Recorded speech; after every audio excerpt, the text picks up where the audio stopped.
새 첫째 주에 우리에게 주신 하나님의 귀한 말씀은 여호수아서 24장 14절부터 18절까지 말씀입니다. 구약 성경 여호수아서 24장 14절부터 18절까지 말씀을 우리 다 같이 믿음과 소망을 가지고 함께 봉독합니다. 그러므로 이제는 야훼를 경외하며 온전함과 진실함으로 그를 섬기라. 너의 조상들이 강 저쪽과 애굽에서 섬기던 신들을 치워버리고 야훼만 섬기라. 만일 야훼를 섬기는 것이 너희에게 좋지 않게 보이거든 너희 조상들이 강 저쪽에서 섬기던 신들이든지 또는 너희가 거주하는 땅에 있는 아모리족 속의 신들이든지 너희가 섬길 자를 오늘 택하라. 오직 나와 내 집은 야훼를 섬기겠노라 하니 백성이 대답하여 이르되 우리가 결단코 야훼를 버리고 다른 신들을 섬기기를 하지 아니하오리니 이는 우리 하나님 야훼께서 친히 우리와 우리 조상들을 인도하여 애굽 땅 종되었던 집에서 올라오게 하시고 우리 목전에서 그 큰 이적들을 행하시고 우리가 행한 모든 길과 우리가 지나온 모든 백성들 중에서 우리를 보호하셨음이며 야훼께서 또 모든 백성들과 이 땅에 거주하던 아모리 족속을 우리 앞에서 쫓아내셨습니다. 그러므로 우리도 야훼를 섬기리니 그는 우리 하나님이심이니이다 하니라. 아멘. 저는 오늘 함께 봉독한 여호수아서 24장 14절부터 18절의 말씀을 통하여 오직 하나님만 섬기자라는 제목으로 말씀을 나누겠습니다. 이 세상에서는 사람들이, 전문가들이, 교수들이 누누이 말합니다. 무엇인가를 갖추면 반드시 성공한다고 합니다. 성품이든 돈이든 명예든 학벌이든 갖추게 되면 성공한답니다. 성도님들은 무엇을 얼마나 갖추었다고 생각하십니까? 세상에서 성공할 수 있는 요인을 다 갖춘 사람들이 우리 주변에 얼마나 되겠습니까? 저는 오늘 성도님들께 세상에서 요청하는 것들을 다 갖추지 않더라도 인생을 승리할 수 있는 또 하나의 비결을 알려드리고자 합니다. 그것은 온 마음과 정성을 다하여 하나님만 섬기고 또한 하나님께 예배드리는, 또한 하나님께 섬기는 예배를 목숨을 걸고 예배에 성공하는 것입니다.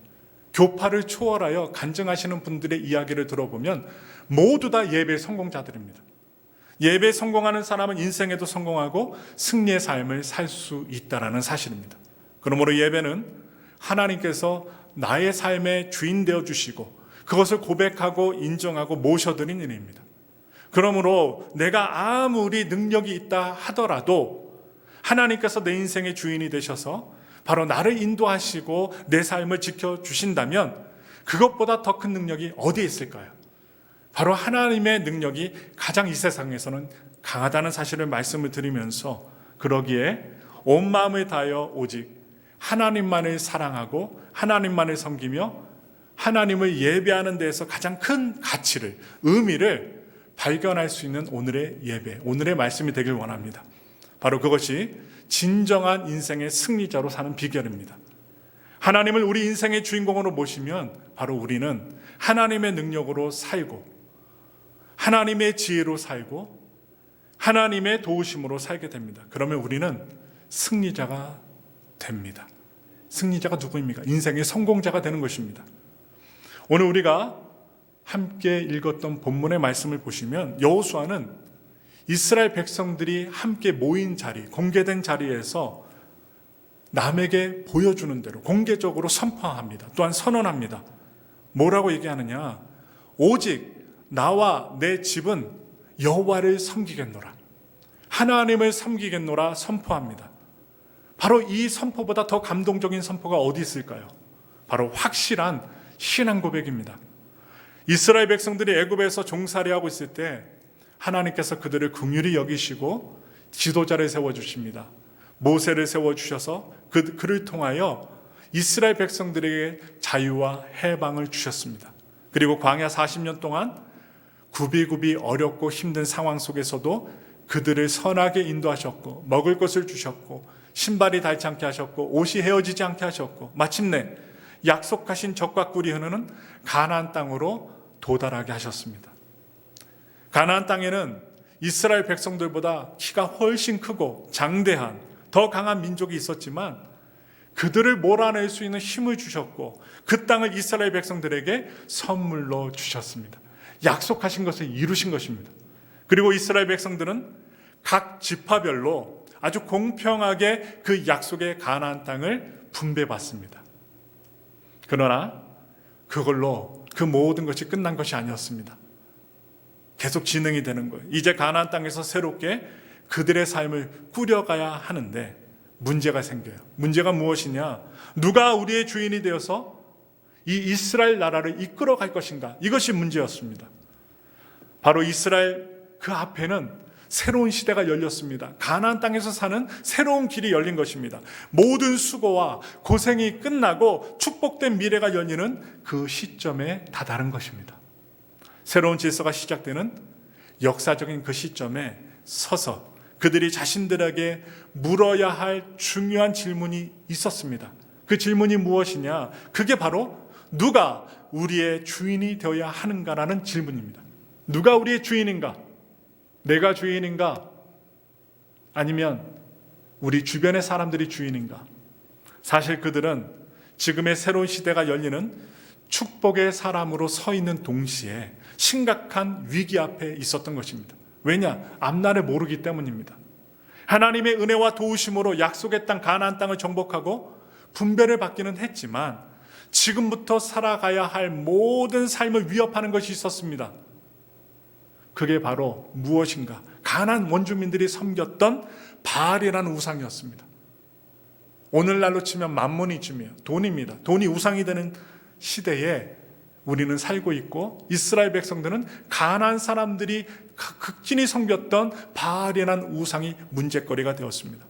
가나안 땅을 점령하면서 이스라엘 백성들은 가나안 원주민들이 극적으로 섬겼던 바알이라는 우상을 가까이에서 알게 되었는데 경험하였는데 그 바알은 농사의 신이요 풍요의 신이었습니다. 그리고 가나안 땅을 정착하게 살게 된 이스라엘 백성들은 여태까지 하나님이 주시는 만나를 먹고 살았지만 이제는 가나안 땅에서 농사를 짓고 살아야만 했습니다. 그러기에 광야에서 그들을 인도하시고 그들에게 만나와 메추라기를 주셨던 하나님보다도 가나안 원주민들, 새롭게 접했던 사람들이 섬겼던 그 바알을 경험하면서 매력적으로 느낀 것 같습니다.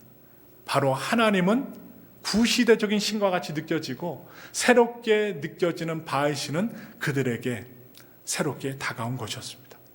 그래서 이미 광야 40년 동안 생활하면서 이스라엘 백성들의 우상 숭배 고질병을 누가 알았어요?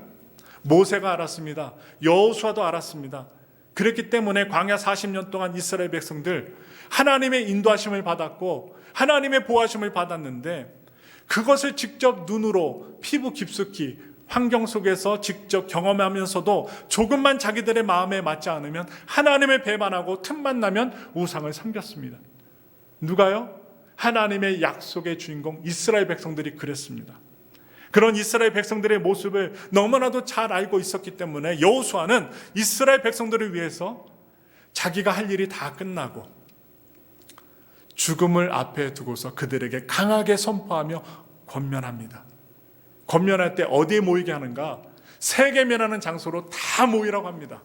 그리고 이스라엘 백성들에게 이렇게 권면합니다.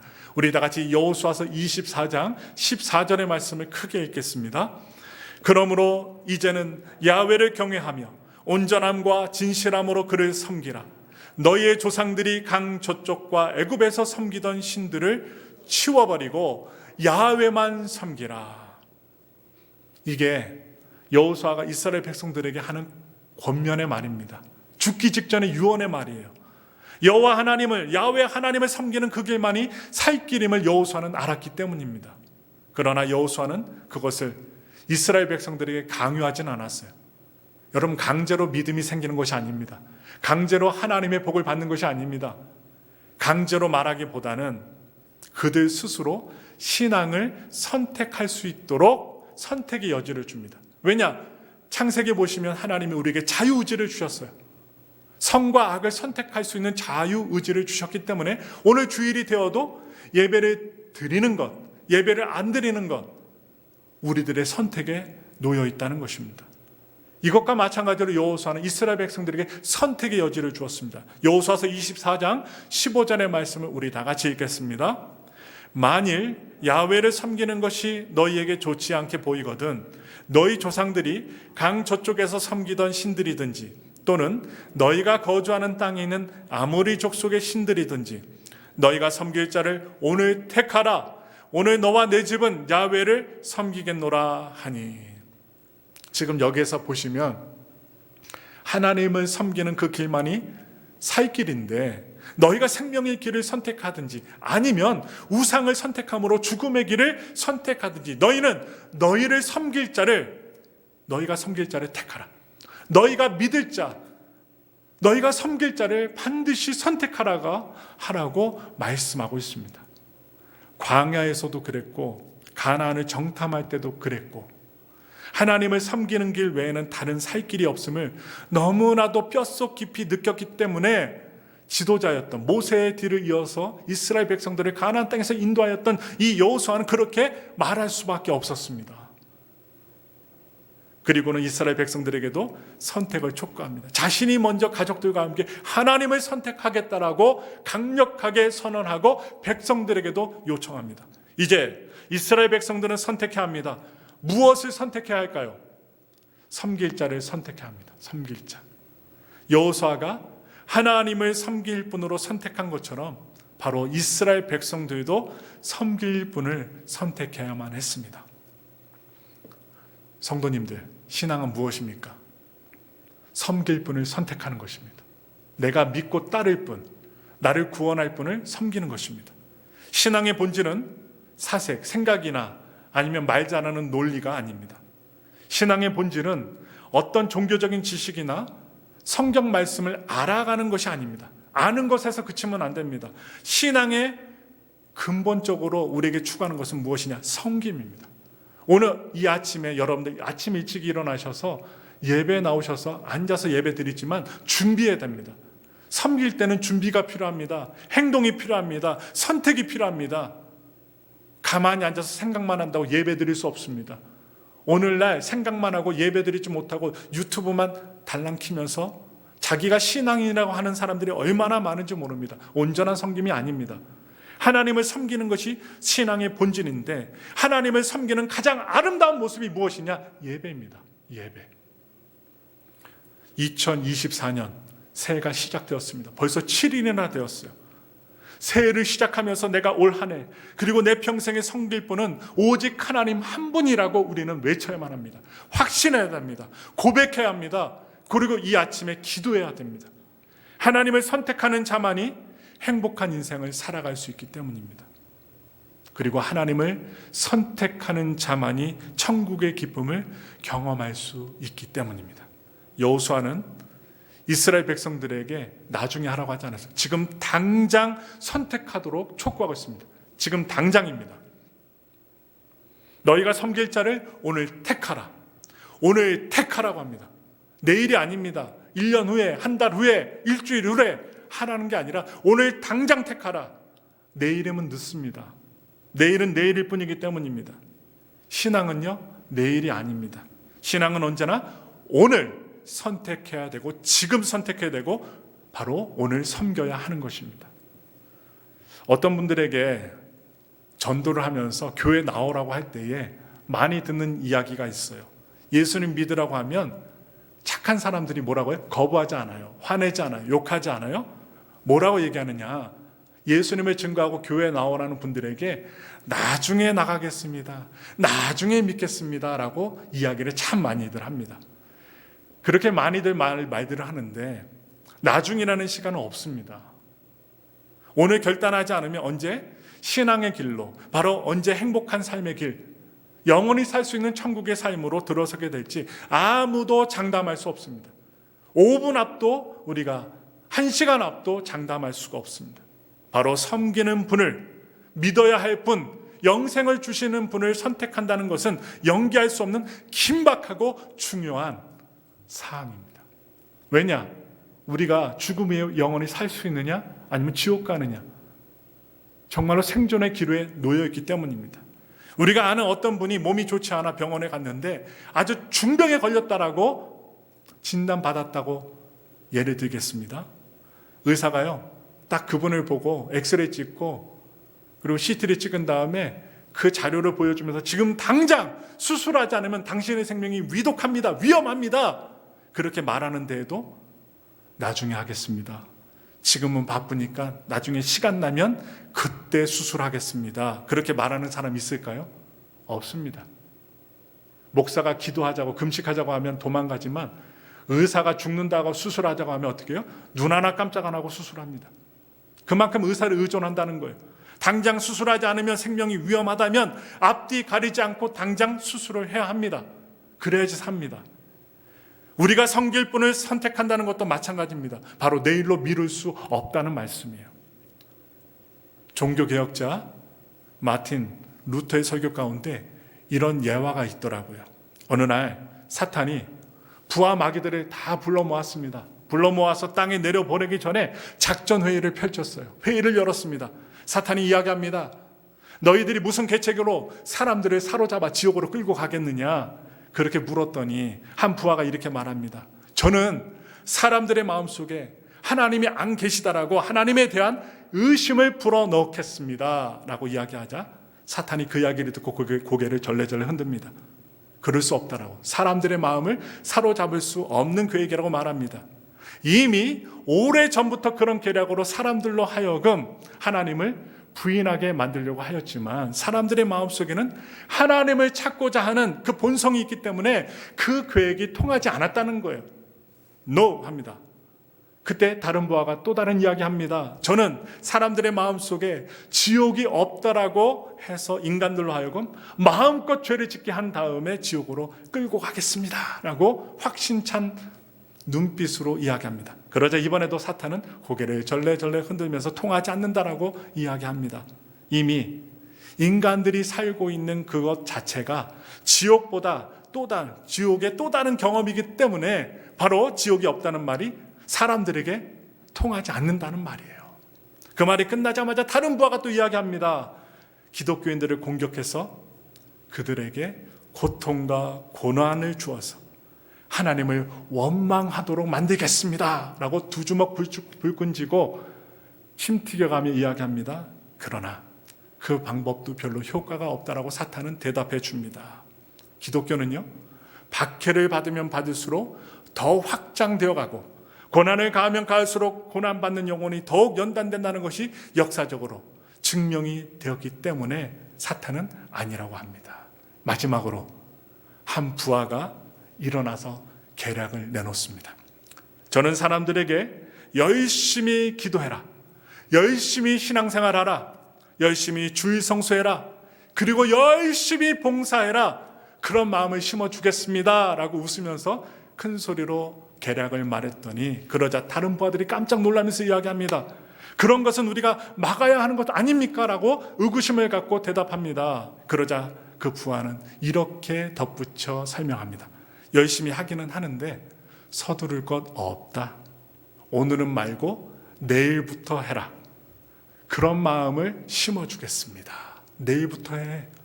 지금 당장 하지 말고 모레부터 해. 그런 마음 심어주겠습니다 합니다. 그러자 사탄은 그 계략에 박수를 치며 환영합니다.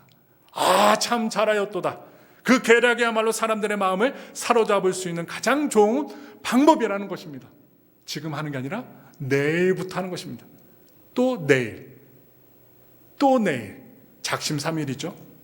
여러분, 뭐든지 내일이면 늦습니다. 내일로 미루는 것은 마귀가 주는 마음이에요. 청소하는 것, 아니면 옷을 사는 것, 여러 가지 일들, 개선하는 것, 잠자고 일어나서 이불을 개는 것, 내일부터 하지. 청소 내일부터 하지. 그거는 마귀가 주는 마음이에요. 특히 구원에 관한 것, 은혜 받고 하나님의 복을 받는 일, 내일이면 이미 때를 놓치고 맙니다. 그래서 오늘이어야 합니다. 우리 다 같이 고린도후서 6장 2절의 말씀을 크게 읽겠습니다.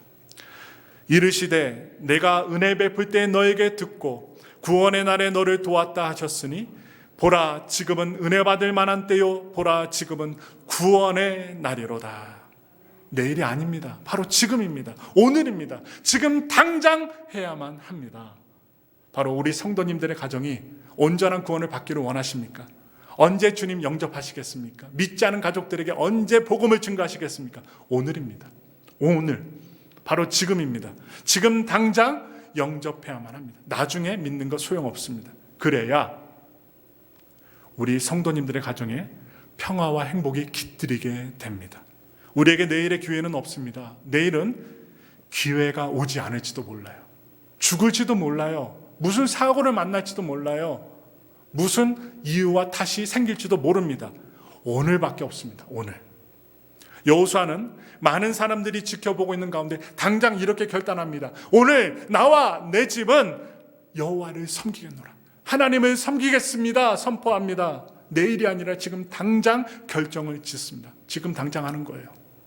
그리고 그 말을 들었던 이스라엘 백성들도 이리저리 머뭇거리지 않습니다. 입을 열었습니다. 우리도 다른 신들을 섬기는 일을 결단코 하지 않겠습니다라고 대답합니다.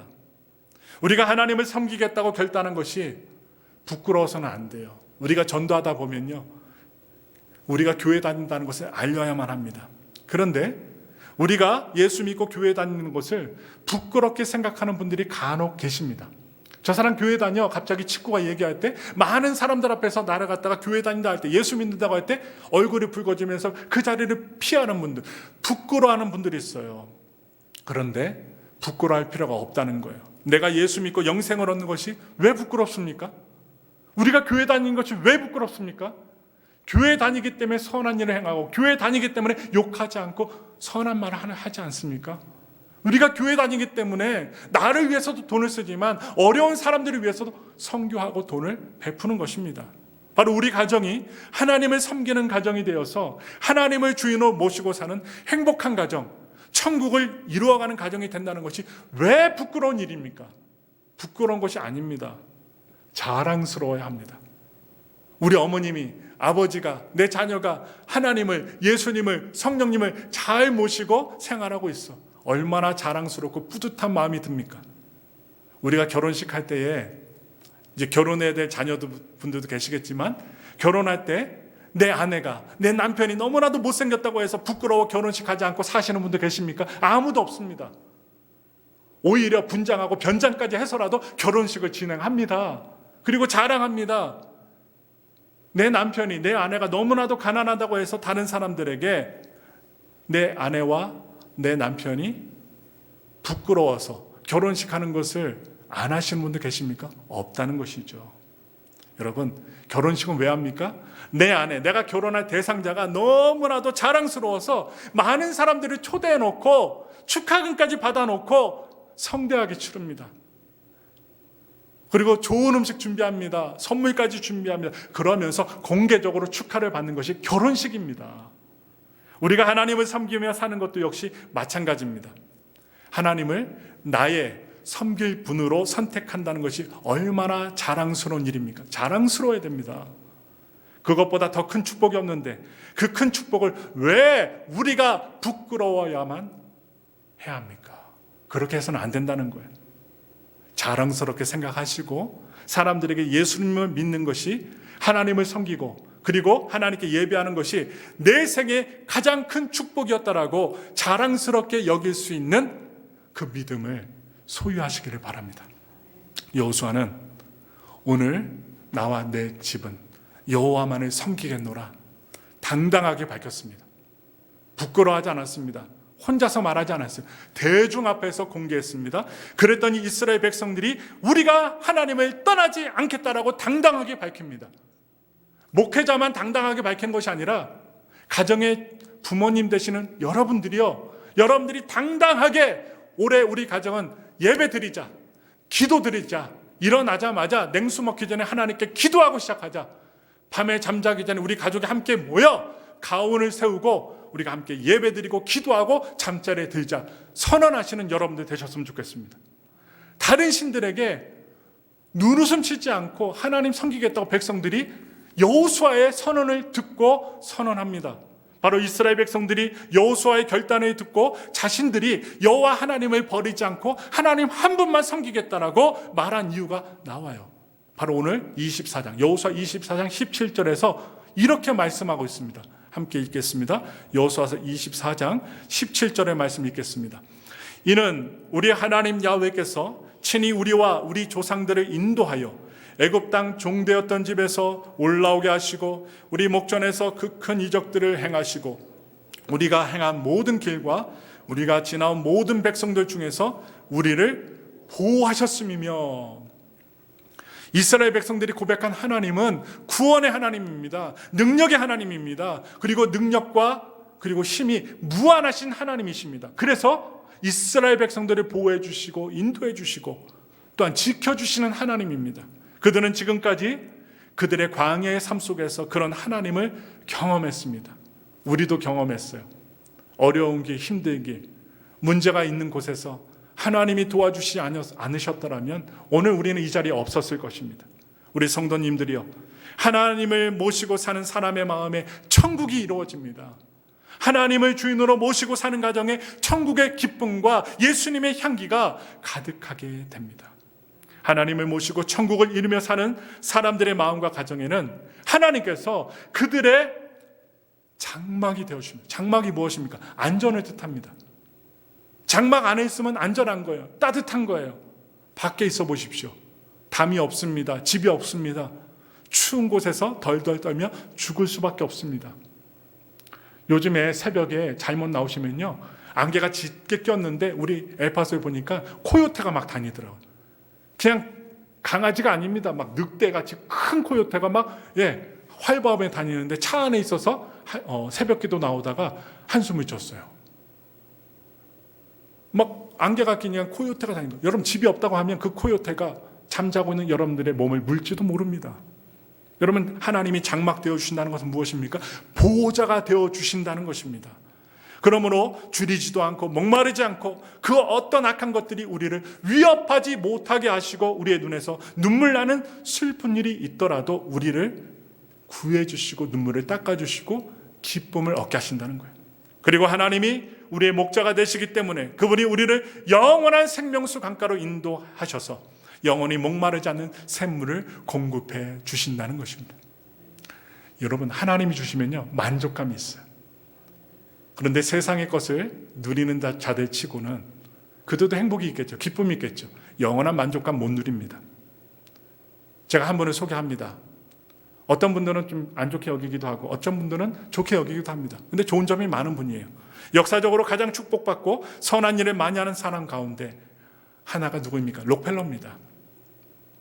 제가 뉴욕 갔을 때 록펠러 타워를 한번 봤는데 어마무시하더라고요. 그는 다른 사람이 하지 못하는 3가지 기적을 체험한 사람이었어요. 첫 번째로, 그는 가장 가난한 가정에서 태어났지만 역사상 가장 큰 부자가 되었습니다.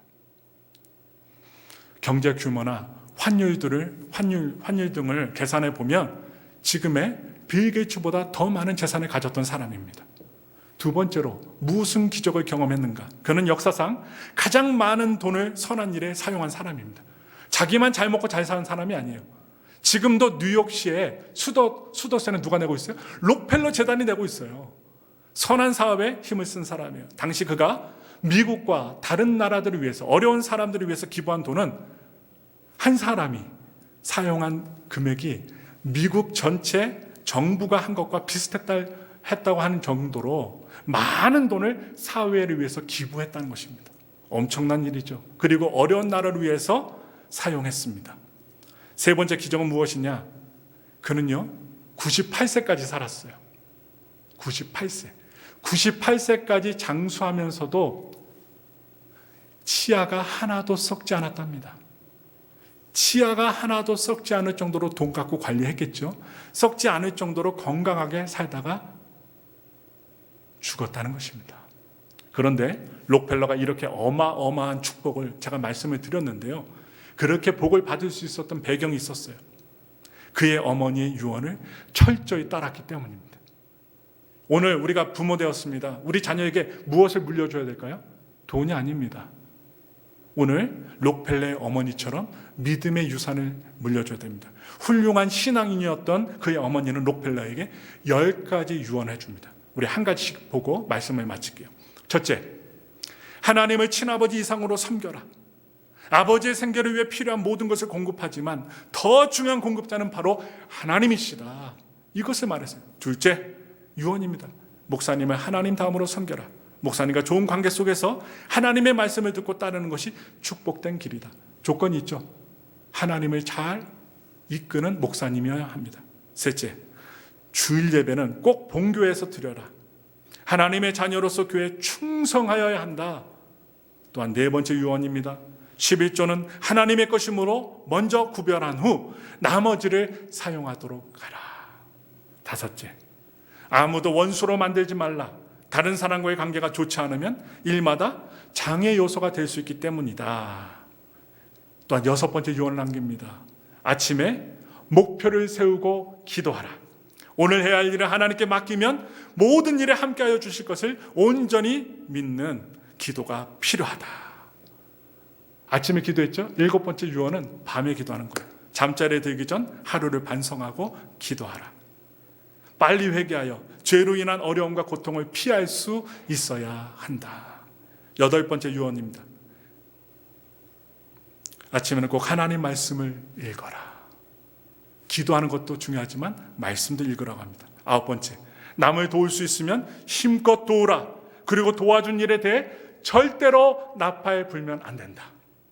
우리 성도님들이 도와주시면 나 도와줬다 소문내지 마시고 오늘 록펠러의 어머니 유언처럼 아홉 번째 유언처럼 나팔 불지 않기를 바랍니다. 열 번째, 예배 시간에 항상 앞에 앉으라. 예배 드리고 말씀 듣는 일에 누구보다도 앞장서서 해야 한다.